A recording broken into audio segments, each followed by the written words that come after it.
नमस्कार, मी सुरेखा. तारा न्यूज मध्ये आपले स्वागत. पाहूयात आज दिवसभरातील महत्त्वाच्या घडामोडी. राजारामपुरी पोलिसांनी मोतीनगर येथील गावठी दारूभट्टीचा अड्डा जेसीबीने उद्ध्वस्त केलाय. बेकायदेशीर दारूभट्टी चालवल्याप्रकरणी 3 आरोपी विरोधात गुन्हा दाखल करण्यात आलाय. घटनास्थळावर तयार दारूसाठी जमिनीत पुरून ठेवलेले रसायन, नवसागर, काळा गोड असे एकूण 1,10,000 रुपयाचे साहित्य नष्ट केले. रंकाळा टॉवर परिसरात आरक्षणाच्या माध्यमातून पार्किंगची जागा महापालिकेच्या ताब्यात आली आहे. या जागेवरील पार्किंग आजपासून सुरू करण्याच्या सूचना प्रशासक के मंजुलक्ष्मी यांनी आज दिल्या.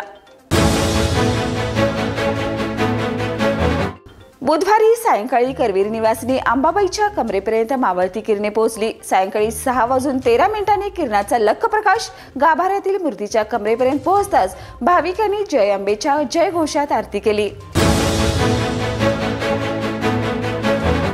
पन्हाळा तालुक्यातील मरडी येथे भारतीय जनता पार्टी आणि धनंजय महाडिक युवा शक्ती प्रेरित भागीरथी महिला संस्थेच्या वतीनं महिलांना खाद्यपदार्थ व गृहोपयोगी साहित्य निर्मितीचं मोफत प्रशिक्षण देण्यात आलं.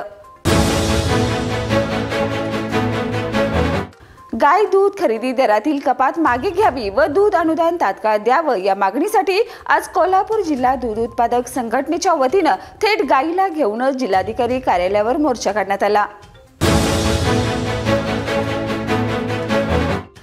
चांदोली अभयारण्य व धरणग्रस्त विविध प्रलंबित मागण्यांसाठी मंदूर येथे बेमुदत ठिय्या आंदोलनास बसलेत. गेल्या 20 दिवसापासून त्यांचं आंदोलन सुरू आहे, मात्र अद्यापही प्रशासनाने याची दखल घेतली नाही. दरम्यान नुकतेच शाहूवाडी पन्हाळीचे माजी आमदार सत्यजित पाटील सरोडकर यांनी प्रकल्पग्रस्तांची भेट घेतली.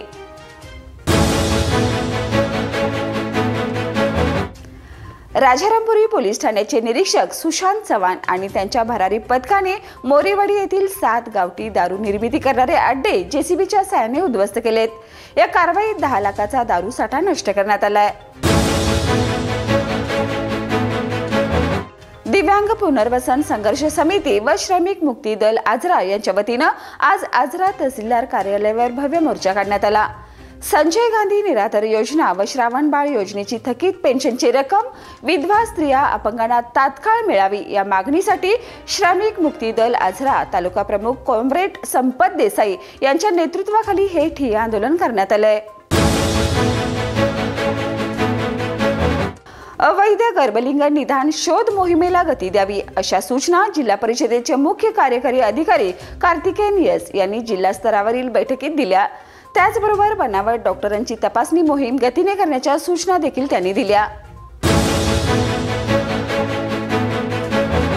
प्रयागराजमधील महाकुंभमध्ये चेंगराचेंगरी होऊन 25 जणांचा मृत्यू झाल्याची घटना ताजी असतानाच आज गुरुवारी दुपारच्या सुमारास पुन्हा एकदा आग लागल्याची घटना घडली आहे. या दुर्घटनेत सुदैवाने कोणतीही जीवितहानी झाली नाही.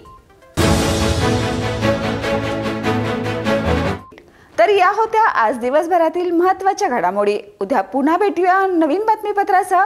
तोपर्यंत पाहत राहा तारा न्यूज.